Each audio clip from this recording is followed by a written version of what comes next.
These menu cards are perfect for collecting fingerprints.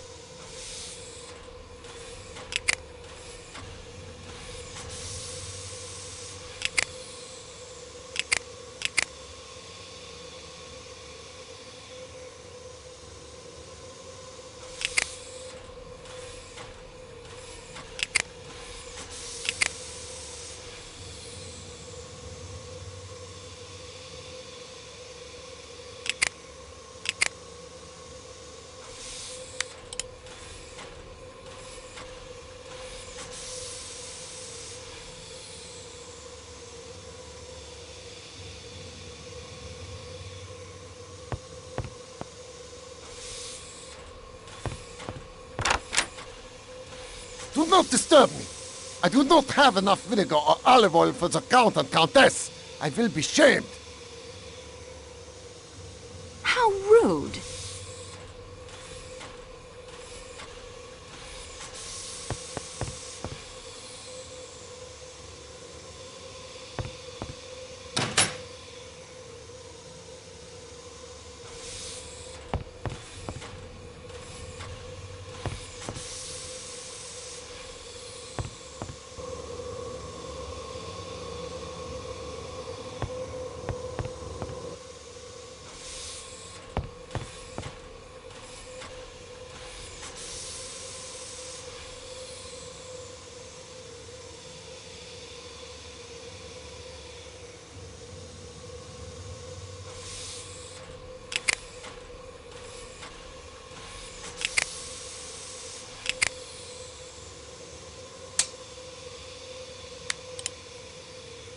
The spout fits perfectly. The valve prevents it from pouring until turned.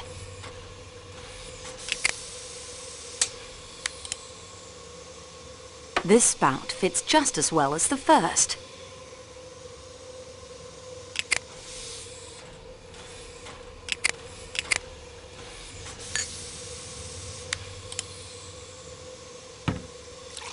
I filled the tumbler with vinegar.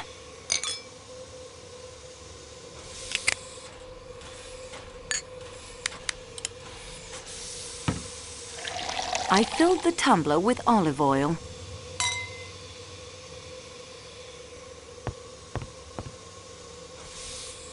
This contains nothing that would...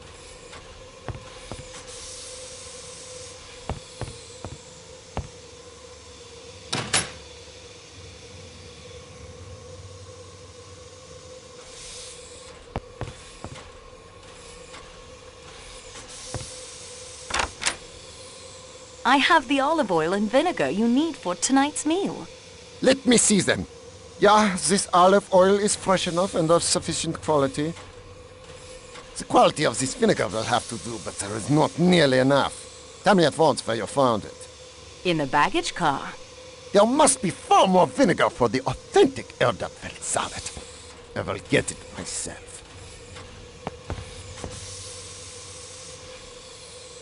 That will do nicely.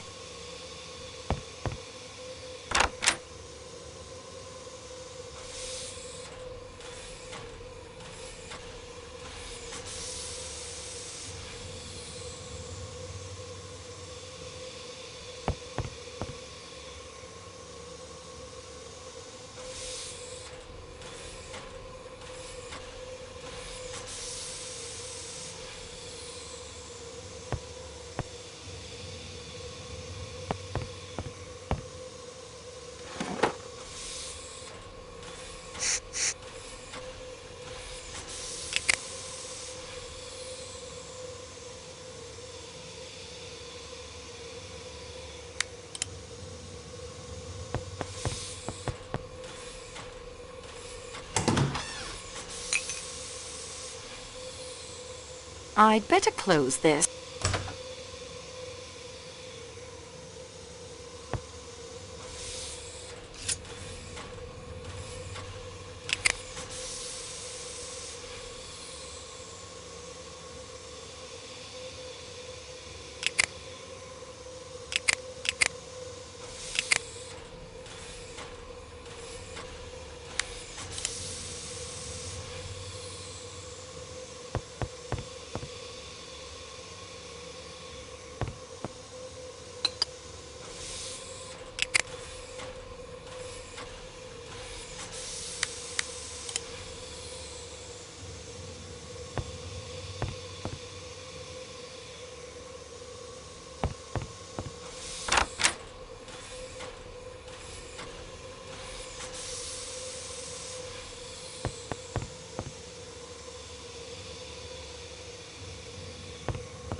I'm sorry to disturb you. Not at all. As you can see, I'm not exactly occupied at the moment. And I do know you're helping that funny little Belgian detective. What can I do for you? May I have your passport, please?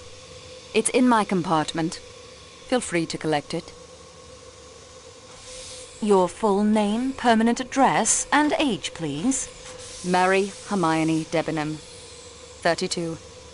I'm between permanent addresses at the moment. What can you tell me of the murder last night?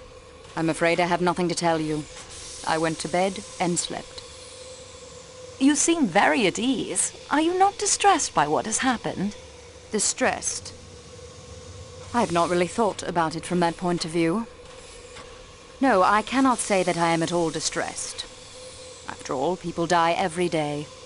They die, yes, but murder is thankfully a little more rare. Were you acquainted with Monsieur Ratchet? I saw him for the first time at dinner last night. Oh, I suppose at the station, perhaps. I don't recall. How did he strike you? I hardly noticed him. He did not strike you as an evil personality? Really, I cannot say I thought about it. Whether or not I liked Mr. Ratchet's face does not seem to be helpful in finding out who killed him. I'd like to take your fingerprints. How very enterprising of you. How do we proceed? I have some typewriter ribbon. Splendid. This is all rather exciting.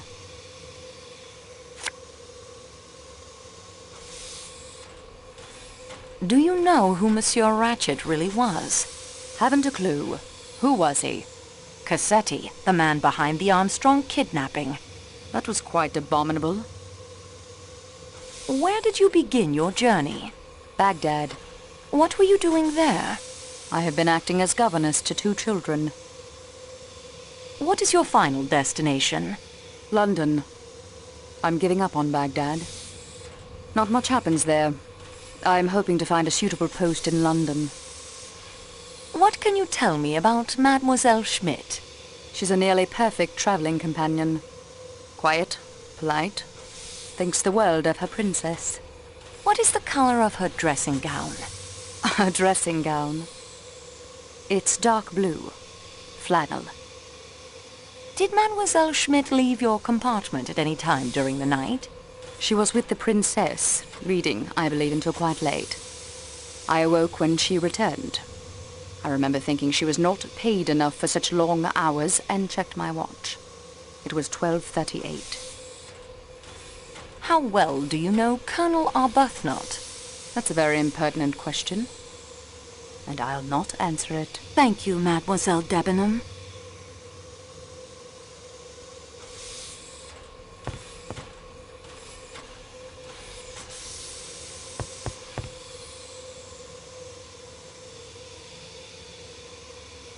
Countess, may I ask you some questions regarding the death of Monsieur Ratchet? I'm not sure what I can do to help, but I'll try. Have you been to America? No, mademoiselle. My husband was posted there. Diplomatic duties. But we were not married then. What is the color of your dressing gown? Why do you ask me that? Detectives have to ask all sorts of questions. Forgive me. It is yellow. Corn-colored chiffon. Are you really a detective, mademoiselle? I was told you worked for the railway. Well, I'm assisting a detective. That's what I meant. Is he a Yugoslavian detective? I think he would tell you he belongs to the world, madame. May I take your fingerprints? Yes.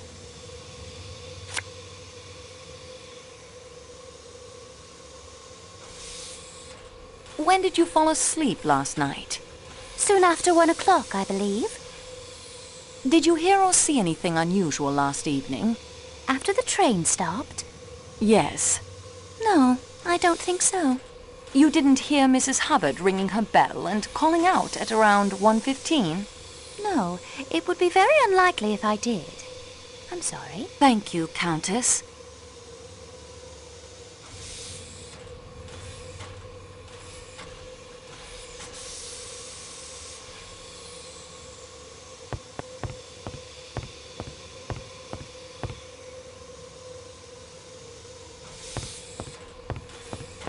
May I have your passport, please? Oui, mademoiselle. You will find it in room 1-2 in the Athens Paris coach. What can you tell me of your movements after dinner? I came in here to attend to the bar after everyone went to their rooms. I cleaned the salon car and went to the Athens Paris coach to rest. What time was that? I closed the bar at midnight, so it would be a few minutes after that. Did you see or hear anything unusual last night? No, mademoiselle. The Athens Paris coach was very quiet. And of course, the door leading to the Calais coach is locked. One can pass through only if Pierre Michel or Matteo opens it for him. What do you know of Klaus, the chef? An artiste de la cuisine, and just as temperamental as a painter. Vous comprenez? No one is allowed to enter his kitchen. His menu seems to overemphasize meat dishes. It is true that. They call him Le Boucher, but not to his face, of course. The butcher. It suits him. I would like to take your fingerprints. I see. Very well then.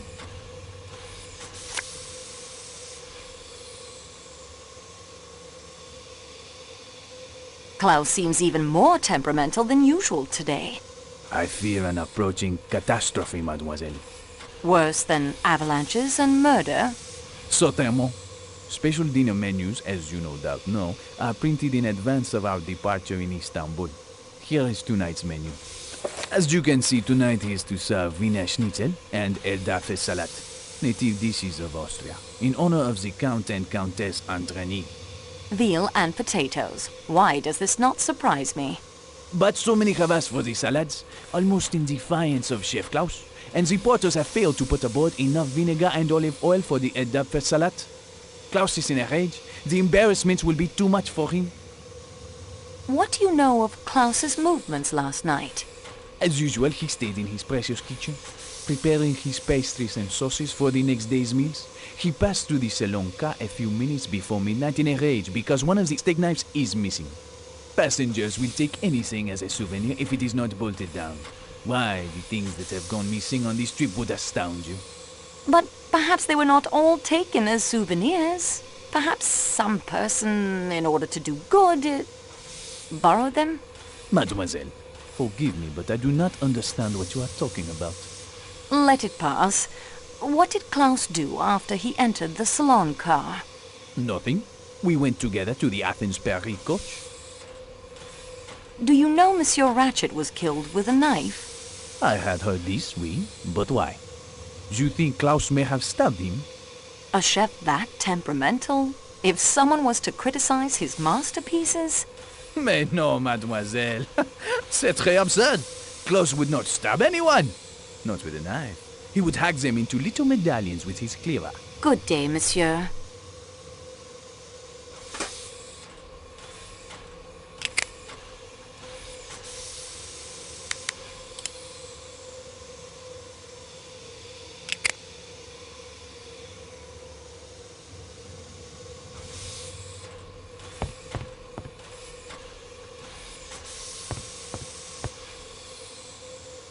I would like to fingerprint you. Ach, fine. Do as you must.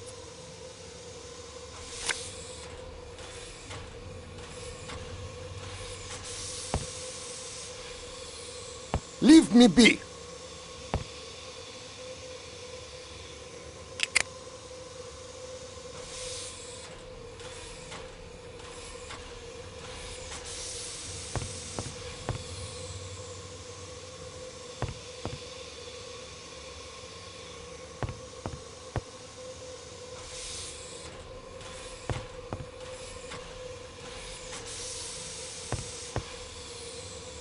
Monsieur Foscarelli.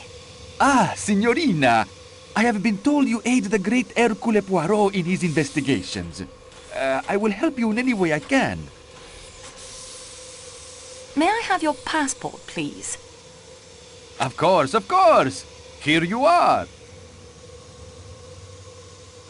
You are Antonio Foscarelli. I see here you are a naturalized American citizen. Yes, signorina.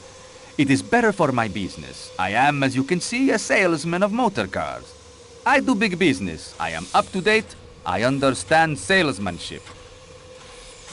What do you smoke? A pipe, cigarettes, cigars? Cigarettes only. I would like to take your fingerprints. Of course, of course. Anything to help. Thank you.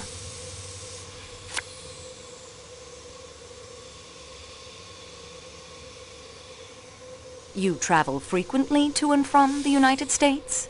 Yes, for the past 10 years or so. Did you ever come across Monsieur Ratchet? Never, but I know the type. Oh, yes. It is very respectable, very well dressed, but underneath it is all wrong. I should say he was a big crook. I give you my opinion for what it is worth. Your opinion is quite right. Monsieur Ratchet was Cassetti, the kidnapper. What did I tell you? I have learned to read the face. It is necessary. Only in America do they teach you the proper way to sell. Please tell me your movements last night after dinner. With pleasure. I stay here in the salon car for a while. It is more amusing. I play cards with the American gentleman who sells the typewriter ribbons. We talk shop, afterwards we retire to my compartment and play the cards some more. And talk more shop. That one, though, he is not the salesman Foscarelli is, I can tell you. Do you remember the Armstrong case? I do not quite remember, but yes. The name, it was a little girl, was it not? A baby, una bambina. Yes. Ah, well, these things, they happen, even in a great country like America.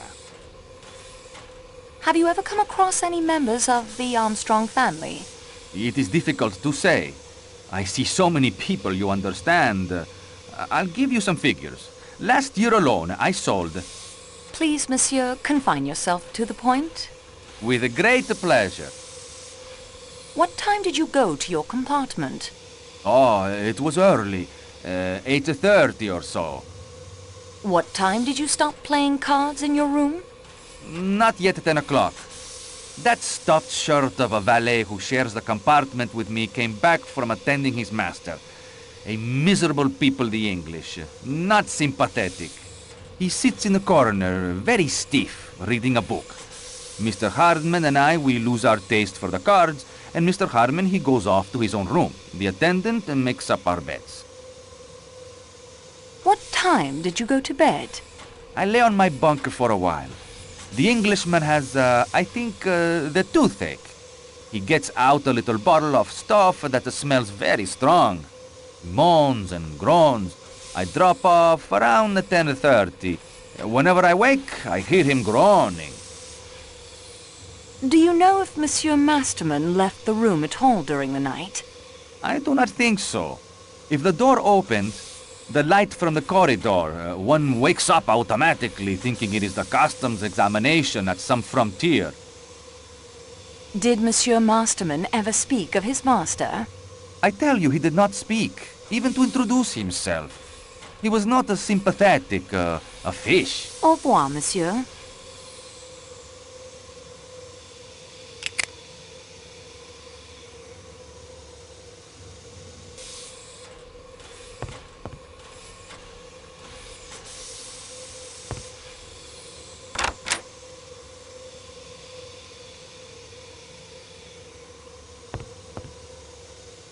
Yes, miss? Monsieur Masterman? Yes. My name is Antoinette Marceau. I'm assisting Monsieur Poirot in his inquiries. Yes, the attendant has explained that to me. The service is quite good, I must say. I prize good service highly, of course. My compliments. Thank you. I would like to ask you some questions. Yes, I expect you would. I shall help in any way I can. You are the valet of Monsieur Ratchet. Yes, May I have your passport, please? of course. Here you are. Your full name, age, and address. Edward Henry Masterman, 51.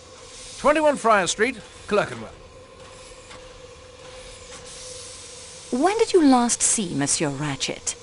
It must have been about 9:35 or 9:40 last night, miss. I'd like to take your fingerprints. That's a rather messy procedure, isn't it? Do you have something I might wipe my hands on afterwards? Yes, I do. Napkins? A wet cloth was beyond your capabilities? Well, I suppose they will have to do. Thank you.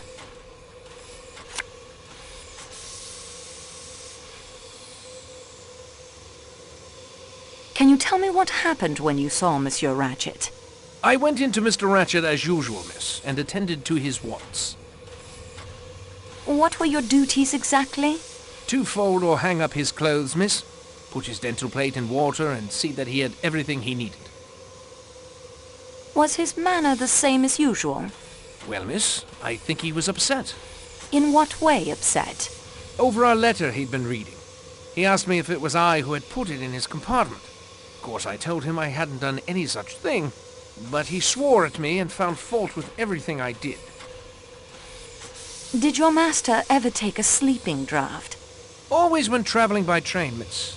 He said he couldn't sleep otherwise. Even the express affected him, I am sorry to say. Did he take it last night? I poured it into a glass and put it on the table for him, though I didn't actually see him drink it. Was it unusual for him to swear at you? Oh no, miss. He lost his temper easily. It just depended what had happened to upset him.